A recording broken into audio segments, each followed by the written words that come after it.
Welcome in episode 50, Ramie and Drew. Episode 50, Drew. You believe it? We made it to 50. We made it to 50, and it's a celebratory 50. I'm Ramie Mackloff. That's Drew Flaggy. We're a couple of Milwaukee comedians. We talk about sports and other bullshit. And tonight we come to you after a Bucks victory to keep their season alive, to force a game 6 in their series with the Indiana Pacers. You're all welcome to get in on the show, celebrate 50, celebrate a Bucks win with us. Drew, that was a fun one to watch. Everything about that was fun to watch. The group chat was very fun while the show was going on. We have 50 new Danilo Gallinari nicknames. I forgot. We had so many nicknames. I forgot his actual first name. You know how that'll happen? You just get inundated with something, and then you forget. Anyways, it was a great night, man. It was a great night for the Bucks, and everyone's invited to join, including Pat Bev. I shot the link out to Pat Bev on Twitter. So, dude, well, I'll stay up all night if Pat Bev pops in for 10 seconds and just yells "belt the ass" and then leaves.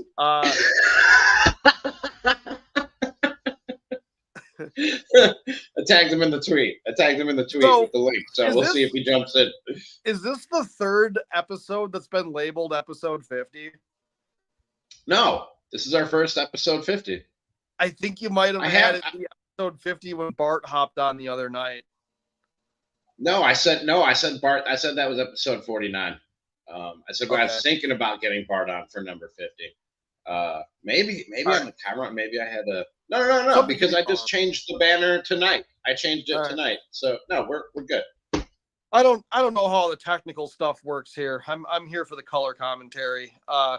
So as fun as the group chat was, I was at the bar I go to on Tuesdays to watch the game, and I wore all black. I wore my black Bucks shirt. I had black jeans on. I had black shoes on. I was ready for a funeral. I was not confident that Chris Middleton could hold the fort together again. Man, he's fucking awesome.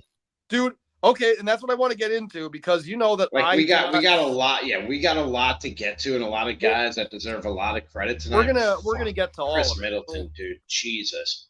We're gonna get to all of it. So first of all, yes, Chris Middleton is good. We'll do the meme right now. It's good. Chris Middleton's fucking incredible, and yes, 22 should be absolutely hung up in the rafters. That was not a question after 2021. His loyalty, I know people say that he's overpaid. I know I heard that because a guy at the bar told me that Chris Middleton's overpaid. I had somebody tell me that they hate Chris Middleton. And what I did while we were talking in the group chat is I also pulled up a tab on my phone and started bringing up Chris Middleton's stats and clutch time stats and all that stuff. And this guy left the bar. I was bad for business tonight. Because I was like, oh, did you like it when Monte Ellis was our best player for 30 This games? was tonight? Yes. While Chris Middleton was in the middle of doing what he's doing? Who the fuck is this guy? Dude, this guy. You find the wrong people to talk to. Everywhere you go, you find the wrong people to talk Bucks with. What's wrong with you? It was a West Dallas bar. I honestly invited nobody out tonight to watch this game because I was like, look, this could be sad and we should just watch in our own sad, dark rooms or something like that. And it was whatever. We should all watch in our respective Tuesday bar, right? Yeah. So I just went because they got the burger deal. So I went, got a burger. I was like, I'm gonna stay through halftime. And then we took that 9-point lead. And I'm like, well, this is kind of fun. Maybe I'll stay. And the bartender who's there every Tuesday, he bought me another beer. He's like, all right, he's like, you stay for the third quarter. And then we started putting belt to ass. And I'm like, we went on a 7-0 run out of the half. And I was like, all right, this is fun. I'm sticking around. I'll drink some more Guinnesses. So that's where we are. They're low calorie. They're good. Guinness is not low calorie. Yeah, it is. It can't be. I feel like I've had like 3 burgers after I drink a Guinness. They're fucking heavy, dude. Yeah, it feels like a loaf of beer, but like it's, I don't know. I guess it's better than, I don't care. I don't want to talk about that shit. Okay. It's like, I don't want to talk about my beer consumption. I just want to talk about, a guy was telling me, well, this one dude was like, he was like, Brooke Lopez, he's not paid enough. I was like, he's making like $28 million a year to score 9 points a game, and he gets like 2 rebounds. And he goes, Brooke Lopez gets like 10 rebounds every game. I pulled up his season averages. It was like 4.5. It was like he's there for block shots and paint presence. Like, he's not there for rebounding. So you got all these people who are like, well, he's big, so he gets rebounds. Like, not really. Like, Giannis kind of is the rebound vacuum. And then this was the big thesis of today. And we can put a pin in this after I say it. It's the people that apparently now hate Giannis. You're giving attention to the wrong people on this night. I was sitting next to this guy. I'm not even talking about that moron Wallace that's in the Milwaukee Bucks nation. I ain't even talking about him. And I know that there are people who listen to our show that that are in the Milwaukee Bucks nation. I absolutely know it. Hey guys, hey, I don't sign off on anything that dude says. He's a fucking dipshit.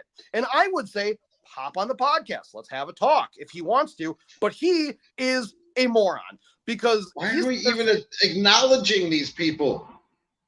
Because you have people who are admins of big groups, big Bucks group chats or group pages and shit that are sitting there slandering Giannis because fucking Jamal Murray had a calf strain, a different calf strain than what Giannis has. Do you realize that the Bucks won a playoff game tonight with the G League team, and you're wasting your time giving attention to the fucking group chat? Or the fucking why, dude? Why? Because it's moronic shit. I had to sit there and listen to a guy sit next to me at the bar talk about Middleton sucks. And then 29 points, and he had 10 rebounds, and he had like 4 assists or something. Dude, oh my God. The Bucks, this is the first time in what I saw somebody said something like it was the first time in 13 years a team has won a playoff game without their 2 top scoring players out there. I just saw that. I was going to mention that. That's an amazing stat. And you're going to Bucks bitch about Chris Middleton? No, but most people aren't. So most people aren't complaining. Why are we talking to those people? Who are you talking to right now? Well, because I had to sit next to that guy at the bar. Fuck that guy. I don't care who you sat next to at the bar. Neither does anybody else watching or listening to this. I don't know what he tipped, but he left. Great value brand Bird Ab says, what's his name? Sith Lord. I don't know if you remember Sith Lord. That's kind of an inside joke. But anyways, that goes back to like 1250 days and stuff. It was a whole thing. But anyways, the performance from Chris tonight and what I was about to just say before you decided to give attention to people who really don't deserve it was, I don't know if they pulled this off, and we can talk about that later, but whatever happens in this series, Chris Middleton has entered another stratosphere of Bucks legend and lore with what he's done in these last 3 games, dude.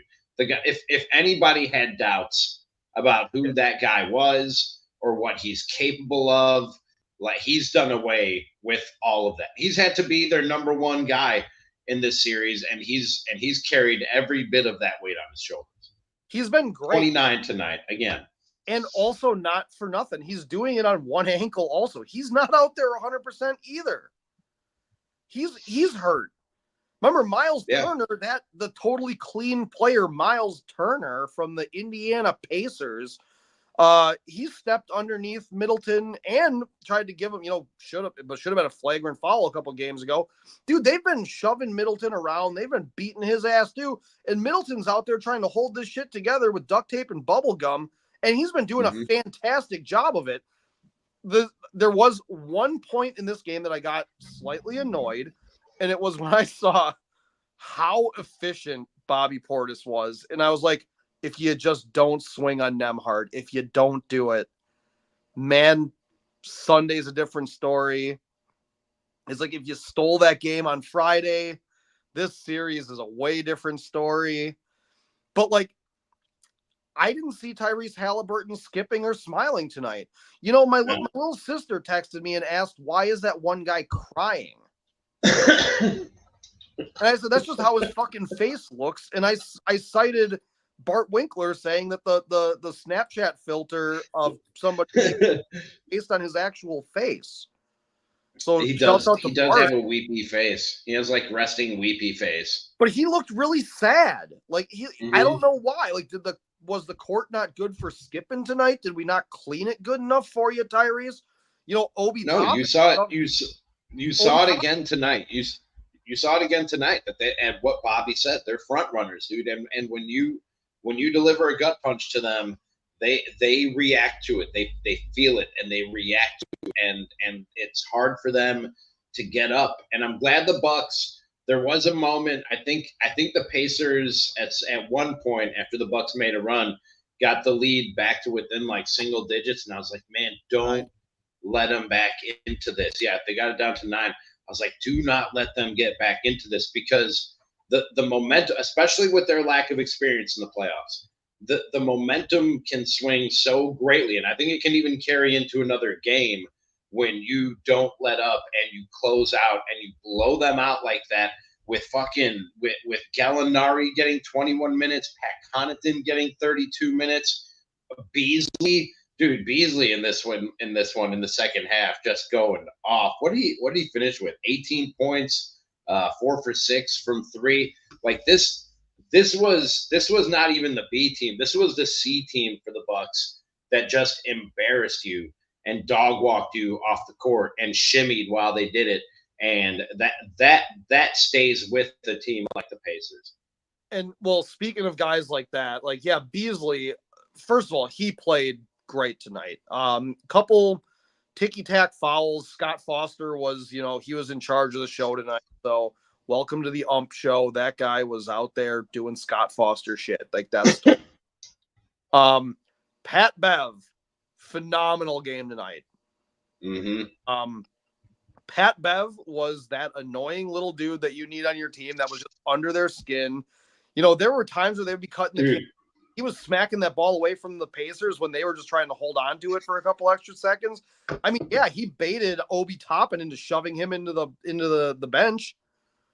Which I loved how through that whole sequence he 100% was selling the idea that he was just trying to get the ball. Like I just want the ball, man. I just want, and he knew exactly what he was doing, but he didn't break character for 1 second. He was selling like I just want the ball. I just want to inbound it.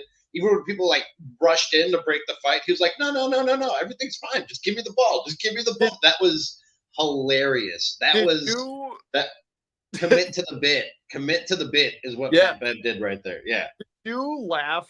I'm sure you did when Bobby Portis hit them with the too small. Like after Pat Bev did it twice and then Bobby started doing it.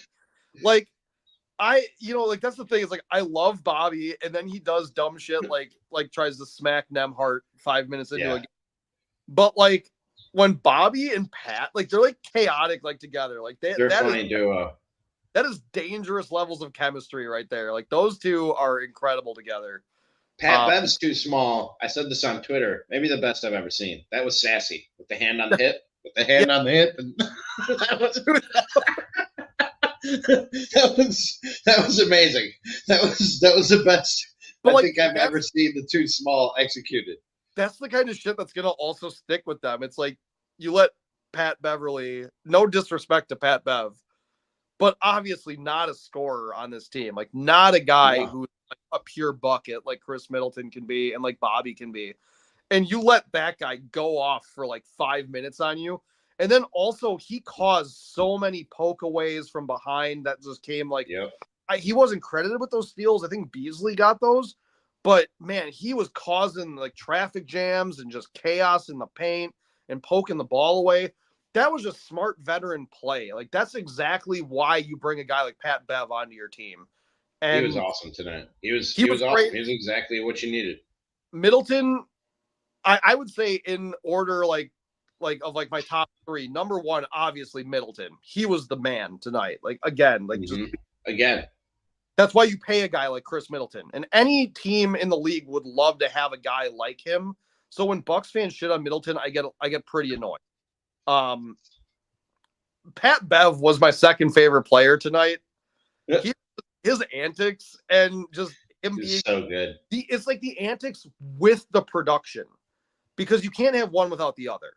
Like antics become annoying, and that's where it's like for Brewers fans, that's like the thing with like Nyjer Morgan, where he was an issue on like the Nationals and like towards his end of the tenure with the Pirates. He wasn't producing, he was on losing teams, so his antics weren't fun. But the second he got to the Brewers and he was just that annoying little slap hitter that was out there going, and like screaming at guys and having a split personality, that's when it was fun because he was super productive. And that's what Pat Bev is doing. Like when things are going well, it's the best because he is gonna be you love him on your team, you hate him if you're against him, and he is absolutely as irritating to Pacers fans as I think Halliburton is to us. The only difference is Pat Bev could swing on somebody and maybe weather the storm with a healthy team. Halliburton, he pulls dumb shit, they're fucked. He can't. Yeah. He's got to act like a hating girlfriend. He's got to be like, that man was being mean. Now you need to go hit him for me. Okay. I need my boyfriend to stick up for me. Bobby Portis or not Bobby Portis. Pat Bev is out there. He's like, I'm going to swing on somebody. It's like, yeah, you go fight for yourself and you pay for your own drinks too. Pat Bev and Pat Bev will swing on somebody. Tyrese Halliburton is just going to talk. He's just going to talk in two different voices and do nothing. He ain't swinging on nobody. No. Tyrese Halliburton forgets how nasally he is. It's really funny. Like my allergies are bad right now because it rains. Like my eyes are puffed. I know what it's like to look like I was crying all day. But man, like when my sister had like, why is that boy crying? Why is that boy crying? You make your sister sound like a teenager. Your sister's a grown woman. She has a career. Like she's I think she's like 4. I think she's 4 years older than Tyrese Halliburton. So she's like, oh, he's a. Why is that kid crying? What's wrong with him? Oh, does his dad play for the Pacers? Less sadness in a cancer ward than fucking Tyrese Halliburton has on a basketball court. It's like I would say, like I was saying, a lot of guys that like so much to touch on in this game. A lot of guys that deserve some credit and a shout out. Let's see, we touched on Chris Middleton, talked about Pat Bev. Dude, Bobby Portis 29 points, and you're right. Like I was watching this and thinking, man, if you didn't slap somebody on Sunday and you got this performance, we might be talking about being up 3-2 and 3-2 and heading back to Indiana trying to close this thing out. Yeah. Yeah, absolutely. Like that's like I said, that's the frustrating thing is like you're like, man, coulda, woulda, shoulda. You know, a couple things here and there in the Friday's game, couple things here and there. You know, so you don't go down by 20 points. You don't have this happen. You don't have that happen. You know, it's like you keep it to 10 and then you got to fight back. And it's like this, we dig ourselves holes. We do dumb things. And I understand Bobby getting frustrated. The fans are frustrated. Like, and Bobby's, he's a man of the people. But I honestly don't think what he did. I don't think what he did on Sunday. I don't think what he did on Sunday was out of frustration. I think that was Bobby turning it up to 10 and just taking the intensity a little too far. He knew that he had to bring it if they were going to stay alive. Not just tonight, but even in Game 4. And he knew that he didn't bring enough to the table in the first 3 games with Giannis being out and what was going on around the basket with the rebounds and defensively and him sort of settling for bad shots whenever he got the ball in the paint. He had to know, dude. And he wanted to, like, his pride kicked in, but I don't think it was frustration. I think it was just Bobby turning it up to 11. And tonight he was able to channel that, but not take it too far. Well, also the other thing too is Nembhard put his hands on Bobby's throat. I will say there is that. You're going to put hands on somebody's throat. I also don't blame you, but at the same time, I kind of do when it's like knowing the situation. Mm-hmm.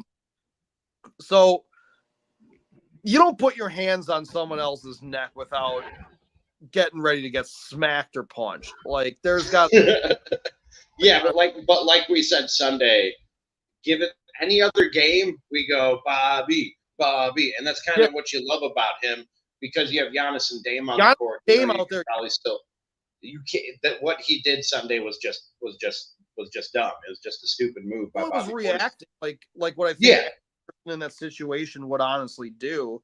It just sucks when you're like, like when people. I'll go back to the people that are always like, Chris Middleton's inconsistent. It's like, well, when does he show up? When doesn't he? I don't really give a shit about a regular season game. Same thing as like Bob, you're getting paid a ton of money. You got to pick your spots to do this kind of shit. And especially as a guy who, in my opinion, still was sixth man of the year. No disrespect to Naz Reid because we are pro Timberwolves here. Yes, Bobby, we are hardcore. By the way, 2 games, man. Like, I mean, if Giannis wasn't the MVP because he had this, that, and the other thing, and there was the coaching change, all this, Bobby played through every single game of this, and he had like the most points off the bench. Like this, Bobby was a double machine. And I mean, if Giannis wasn't the one holding this shit together the whole time, then you got to say it's got to be one of the role players. And why wasn't it Bobby? Maybe he had a lull at a certain point in the season where he wasn't scoring. Doesn't matter. But like Bobby's being paid what he's being paid, and he actually has a club-friendly deal. So, I mean, he's probably going to be due for a little bit of a pay raise if we keep him. And I honestly would, even though I said the last game because I was pissed off that, like, if you're going to do dumb shit like that in games where you might be on the trading block again, like, I don't want to see him go. But tonight it's like, that's home court Bobby right there. What he did. That was and he grabbed the 10 rebounds. The Bucks were much better, much more active on the rebounding front tonight. The margin wasn't huge, 44-36, but you held them to just 10 offensive rebounds. And more than that, and I'm forgetting who was the color analyst on tonight's game on TNT. I don't remember. I'm sorry. We put it on Bally. We don't want to listen to fucking TNT. Anyways, somebody can say it in the comments. I'm drawing a blank right now. But he mentioned there was at least 3 or 4 loose balls off of rebounds that just active hands and just being aggressive under the basket got the Bucks the ball. It would bounce off a Pacers player. You know what I mean? Where before the Pacers were grabbing those uncontested. Nemhard and Neesmith were just running under the basket and getting those rebounds that would hit the floor. And all the 50-50 balls, the Bucks were getting after those. That's how you're going to have to win this game, especially when you don't have, like you said, this is the first time a team has won a game in the NBA playoffs in 13 years without their 2 leading scorers. You got to win on the fringes like that. You got to not turn the ball over. You got to win the rebounding battle. You got to prevent second chance opportunities. You got to win the 50-50 balls. You're not winning the series unless you can do that. And they did all of that tonight. Well, and also for everybody playing along at home, the 13 years ago, Giannis, Dame, and Chris were not in the league. So no. That's how long ago this was that this happened. No, like other guys too. Like, I've kind of said I'm done with Pat Connaughton. Tonight, he came away with a lot of loose balls. Like, he was knocking stuff away. He had a block tonight. Like, Pat Connaughton wasn't just getting straight cardio. No, I was going to bring that up. Again, there was a lot to cover in this game. I was going to bring up Pat Connaughton, who gave him, do I have this right? 32 minutes? Yeah, 32 minutes for Pat Connaughton. And you know what? I didn't hate him. I didn't hate the 32 minutes that he was getting. He wasn't. It wasn't just flybys all night for Pat Connaughton. He was being productive. He was 4 of 7 from the field. He had 12 assists. He grabbed. It felt like. Hold on. No, he had. No, he didn't have 12 assists. I'm sorry. He had 4 assists, and it felt like more because he was around the basket all night. But he had 4 rebounds, dude. He was everywhere, and we've given Pat Connaughton a hard time. We got to give him some credit. Yeah, I'm more than happy giving anybody credit when they do something well. Hey, I got to get my ring light. Just keep talking, all right? Yeah, no, Pat was. I loved what Pat Connaughton did tonight. I thought this was playoff Patty C. This was exactly what we were hoping to get the second this thing started up, like with the playoffs. Like, we're really hoping to get this kind of effort because it's not like he's lazy. That's the thing. It's like there's productive minutes. And again, people shit on Gallinari too. Well, Gallinari gave us some pretty solid minutes tonight. Dude, I didn't hate when they were down. What were they down in the first quarter? 10 points in the first quarter at one point. It was like 9-10, something like that. Maybe. And I was like, dude, they're down 10, and Gallinari is getting minutes. This fucking season is over. Like, it's the first quarter, they're down 10, and Gallinari is getting 5 minutes. This is hell. This season is fucking over. And then all of a sudden, Gallinari again gave you, the numbers aren't off the charts, but he was active. He was tipping balls when they were coming off the rim. 21 minutes for Gallinari, and you know what? I can't argue with him getting the 21 minutes. They were productive 21. He played veteran minutes and he was kind of productive. I'm like, all right, Marinara minutes, they're back out there. You got the list of them. I mentioned in the group chat, I don't know how it started. Well, I guess I could look how it started. I have screenshots because he's Italian. Well, no, first it started with our friend Vegas. He called him Danilo Tortellini. And you know what? You had a home run earlier. I think this might have been my favorite one. This is the one that made me like snort laugh. Dingle Totinos. I don't know why, but Dingle Totinos really got me. And then Vegas came back with Dangiro Dingolini. Our friend Ryan Mason called him Vanilla Garfunkel. Vegas had Thabo Cephalicellini. I don't even know what that means. I called him Dino Gabagool. We also had the Italian Stallion, Danilo Scorsese, Done Get Me a Pizza, Garlic Marinara. And, I like the one straight up, like, just things from the aisle. Like, that's all it is. And the last one was pesto. The last one was It's DiGiorno. But I do think that my favorite one was Dingle Totinos. I don't know why, but I think my favorite one was Dingle Totinos. Well, that's why I've been laughing at that video about like the Celtics last night. Like, I've been laughing at just the guy calling Adebayo Bam Adabi Adabu. Like,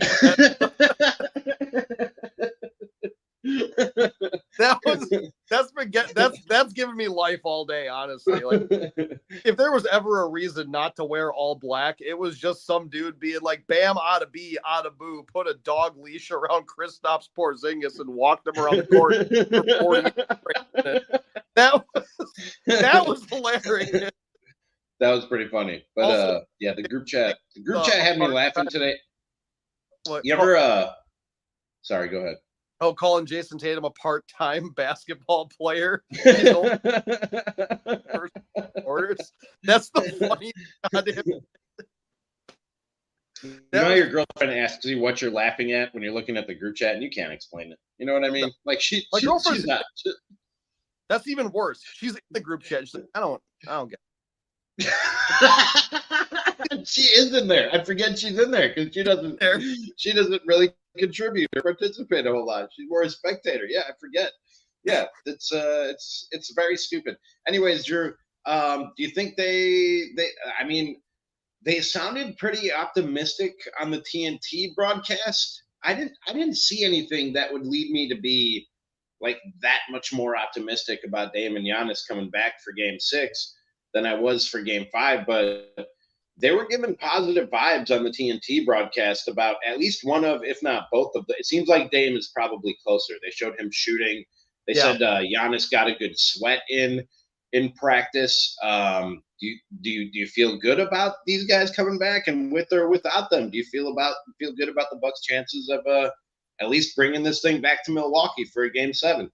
I watched because Eric Name was the one that shared the video of Damian Lillard shooting around in with his shorts on, and he had his his sleeveless hoodie on, and he was shooting threes and stuff. And I watched this thing like it was the goddamn Zapruder tape. I was like, he doesn't look like he's in all that much pain. And then you go back to what Doc said, where he was like, yeah, it's an Achilles something. That's what the MRI showed. They didn't say what the degree was. The original thing was like it was a 2nd-degree sprain, but I'm like, how do you shoot all those buckets on Friday on a sprain? I was like, man, that guy must be unreal if he can absolutely do that. So I was like, I don't think it was as bad as a 2nd degree. I do think Thursday Dame probably plays. I'm like 40-60 on Giannis playing, like 40% maybe, 60% not. I think game 7, if it comes back to Milwaukee, I think game 7, I think absolutely Giannis is playing. I think, I mean, I would love for both of them to be back. I'll put the authentic Giannis jersey on. There will be no more wearing all black. Like, I'll go sleeveless. I don't care. I just lit the Giannis prayer candle for those who aren't watching and are listening in our audio formats at Spotify and Apple. By the way, if you're not, please follow, subscribe, rate, review, tell a friend, help us grow this thing, and pray with us that Giannis is back soon and Dame is back soon. Drew just laid out the Dame Lillard jersey like he died, like they do with guys' jerseys in the dugout when they suffer a tragic death and they hang their jersey up in the dugout. He's still alive. He's just got an Achilles strain. He's my favorite player. So I'll hang up if he gets a fucking hangnail, I'm gonna hang something up for the guy. If he eats like a bad meal, I'm gonna hang he's my favorite fucking player. Like, what do you want out of me, man? If neither of them come back, can they recreate this in Indiana? I think they can, dude. I think they can. Maybe not quite looking exactly the same. You might need it from Brook. Dude, I know you have a lot of Dame Lillard stuff.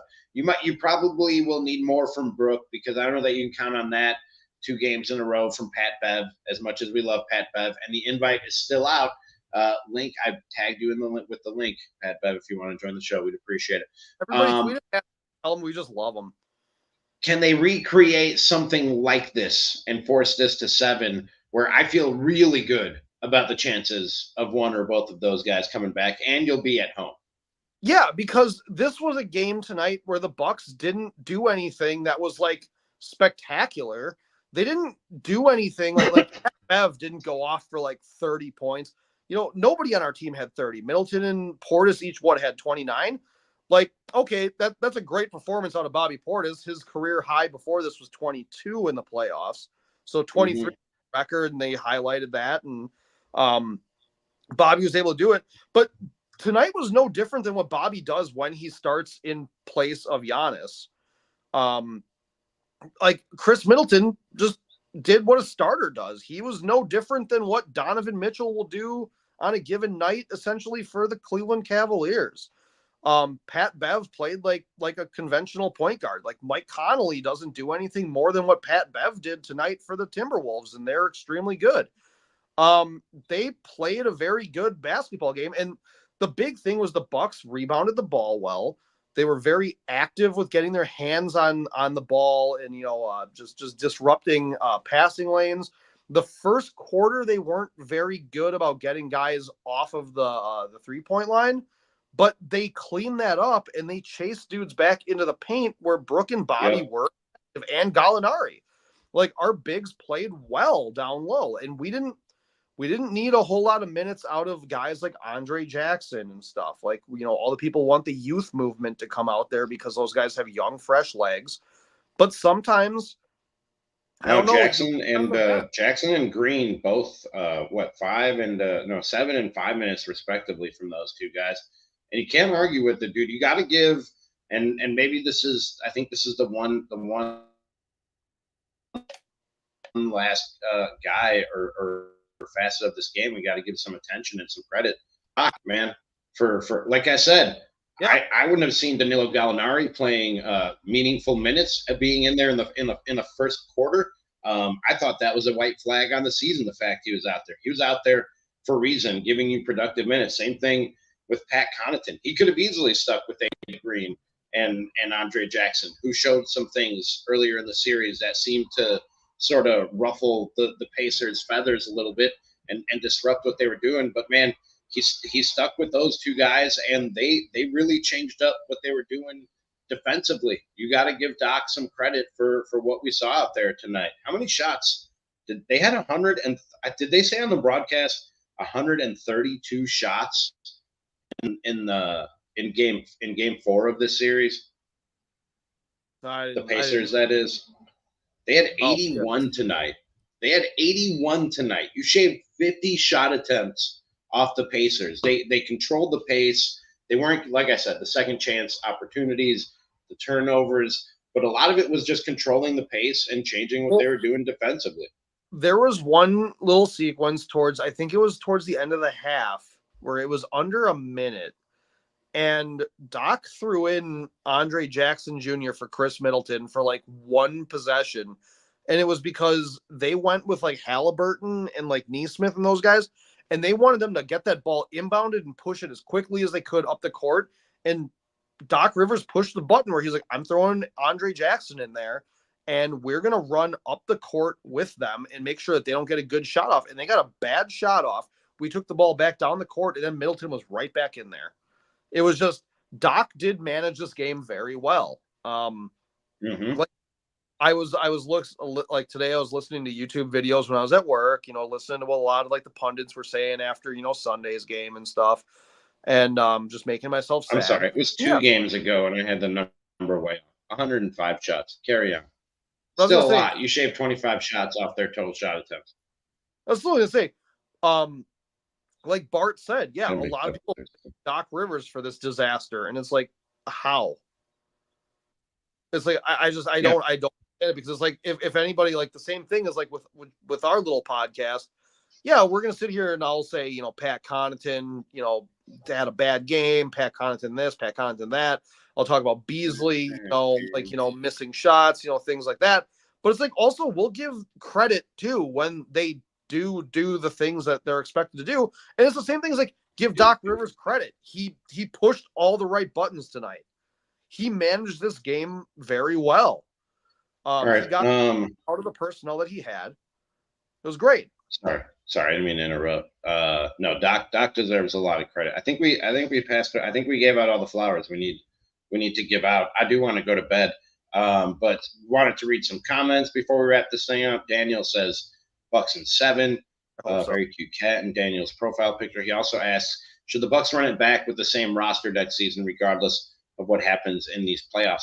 They don't have a lot of options or a lot of flexibility. Like the main guys are going to be the main guys. Like Giannis, Dame, and Chris aren't going anywhere unless all hell breaks loose and one of them forces a trade. Bobby's locked up. You were talking about his contract situation. Brooke has one more year left. The bench, I guess there's some questions on the bench. Pat Connaughton, they could get out from his deal. Pat Bev is a free agent. So there are some moves they can make on the bench, but the guys are the guys as far as the main pieces in the core of this team. Yeah, I mean, the thing that you would do is you would take like a guy like Marjan and Pat Connaughton and try to parlay them into something, I guess. Trade them somewhere. And then it's like, do you give that money to Malik Beasley? I'm still like Beasley had a great game tonight. I'm in big moments, like he's not the shooter that we've needed. He was brought in here to shoot threes. I mean, he had the shimmy going tonight. He was 4 of 6 from 3. Beasley was very good tonight. Yeah, he was. One game though, I can't overreact and be like, but he also did have a pretty good season for us too. Like getting into the isn't nothing. He's second all time in made threes in a single season for the Bucks. And that's with Damian Lillard being on the team. He made more threes than Dame did this year, but Dame had all the off court stuff and like all that kind of crazy stuff. And I think to answer his question, I don't think we're going to see major changes. Maybe one role player added in the type of trade that you're talking about, but that's about it. Yeah. You're not gonna go get like a free agent like Malik Monk. Like you're not gonna go get a guy like because he's going to command way too much money. But then again, John Horst almost seems to have a trick up his sleeve. That's if John Horst is the GM, and we can get into those rumors on another show on another day. We have playoff series to talk about and some comments to read before we wrap this thing up and go to bed. Great value brand Bird App says Chris Middleton versus the Celtics in like 2018 was already better than Glenn Robinson. That is true. That is true. I wasn't saying like in terms of his realistic place in Bucks lore. I'm talking about in some circles. And you know what? I was yelling at Drew earlier for giving some circles the time and attention of this podcast. So maybe I'm guilty of it too. But any Chris Middleton doubters and haters out there are really, really getting the to borrow a Pat Bevism, the belt to ass right now. And we need to shut the fuck up. What I honestly, like, I'm not going to get all fired up on that again, but like, I think, do you believe that Giannis is sitting out because Giannis wants to sit out? This is an honest question. No, of course not. Anybody listening to this, you have to be an idiot to believe that. I would ask yourself, do you honestly believe that Giannis is sitting out because Giannis doesn't want to play, because he's got a little bit of an ouchie boo-boo? No. Of course not. The Jamal Murray injury, a different calf strain than what Giannis had. The thing that irritated me was that I described that there are 3 muscles in your calf. I didn't mean to. That wasn't the point of me bringing up. No, I know. When I said you were giving attention to people that don't deserve the time and attention of this show, it wasn't to give them more time and attention. That wasn't what I was trying to do. What are you doing? I'm explaining to the people who have common goddamn sense that it's like there are Bucks fans out there that think Giannis is gutless, which is absolutely idiots. It is fucking idiots. And it's like, just consume our show, because we don't. There you go. That's all you need to do. It's more cash money love. Yes. More cash money love from Q. Says Chris Mack, Cash Money Middleton balling out. Big Bob, Bees, Pat Bev all took a quarter. Pat C, a strong contributor throughout. It did seem like they were going quarter for quarter. Like it was Chris Middleton to get Chris Middleton throughout, really. But he was really the guy who was carrying the load in the first quarter. Pat Bev in the second quarter was just ridiculous. It was a lot of Bobby in the third, and then Beasley in the late third and fourth. It was really exactly what you needed if they were going to win this game, like I said earlier. I mean, Chris Middleton sweats more than the average human being. That guy. So do I. I don't know how Chris Middleton is as skinny as he is, and he sweats like he's the fattest man on the planet. Like that guy is wet a lot, dude. He's basically an amphibian. That dude can breathe underwater, I think. Middleton, dude, like he looked absolutely gassed halfway through like the second quarter, and he just had it going the rest of the game too. It's like, oh, he turned off fatigue. That dude's playing 2K. He's like, no, I'm good. I'm just turning. He's so good, man. Chris Middleton is good. Yeah, Chris Middleton's great. Like Chris Middleton is good. That was great. Oh, we could just real quick. Did you see the Brewers got into a fist fight? Like they were all. I did. You know, I meant to bring that up and forgot. Yes, that happened like literally 3 minutes before the little kerfuffle between Obi Toppin and Pat Bev. Like things got feisty in Milwaukee in a 5-minute span there. Dude, it's bar closed in Milwaukee at all times of day right now. We're fine. So did you see all that happened? Like that? So, whatever his name is it Jose Siri or something like that? That guy, he hit a home run, and then Freddie Peralta, definitely not on purpose, drilled him. But dude, like pimped his home run. Like he really like sold it. Like hell yeah, dude. Like I'm kicking ass. And then Freddie hit him in the ass cheek, and it was like, all right, it's like a whatever. The fucking ejected Freddie Peralta. Quick trade. I saw that Guccione, and then he got into it with Murphy and injected him too. Papa Pat came out there and was dropping "fuck you, get off my lawns." That was awesome. That was cool. The fact that Ricky Weeks is the most jacked like assistant coach in the league. Is obnoxious. Like it's like, nah, dude, like Rick out there. Ricky Weeks could literally, and Pat Murphy is not a small man, but Ricky Weeks could literally like forklift, pick him up, and walk him to the dugout if he really wanted to get between him and the umpire. You know who Pat Murphy actually really looks like to me, especially when he's really pissed off? You ever see the movie Sin City? You ever see Sin City? Yeah. Yeah, he looks like Marv. He looks like Mickey Rourke's character, the guy who's got all the. He's got like the comic book nose, and I know mine isn't like better, but like he's just got like that like straight down nose, and he's just like always like cranky. I like him. Like, Pat Murphy rules. But then yeah, we got bring bad noses. This show has bad noses. Dude, we bring in Abner Uribe. That was so cool. And then like, like that guy gets the first, or he hits a little dribbler to like first base, and Reese Hoskins flipped the ball to Uribe. And then, he's out at first, and Uribe kind of had a couple words for him, and dude started barking back at him. And then but like they got like in between them, and Abner Uribe just fucking throws a haymaker at him. Like, yeah, dude, like, let's go. From one angle, it looked like he clocked him. It looked like he really got him and knocked him back. But from a different angle, it looks like the guy kind of he kind of went back like Matrix style before it even landed. So he kind of went with the punch. I don't know how hard it landed, but it looked good. It looked good. It was more than you'll usually get in a baseball fight. I want to put a little addendum on what I said on Sunday about Bobby Portis swinging, because I was like, you don't open hand hit somebody. Like if you're gonna get your money's worth, no, a guy who throws a ball 104 miles an hour, you can open hand smash. Open hand, yeah, you open hand that, yeah. That's basically swinging a samurai sword at that point. You're gonna behead somebody. So and also that hand is worth a lot of money. You don't want to break it. You're much less likely to hurt yourself if it's open handed. No. He wants to swing. That was cool, but also the Brewers, they win that game. That was a couple more comments. And back in first place, the Cubs lost tonight. They had first place briefly for a night by half a game. Don't care about the standing until after the All-Star break.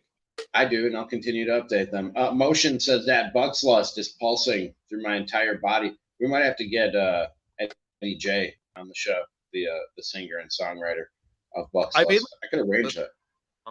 Say that again. I made my girlfriend listen to that song one day. How'd you like it? No, she was like, "Is this real?" And I'm like, "Ramie used to play this on the radio when he had a job." And you know what? I will again if I'm ever given the opportunity. I will again. I was like, because she's from Iowa, and so I was like, well, I'll play. What was it?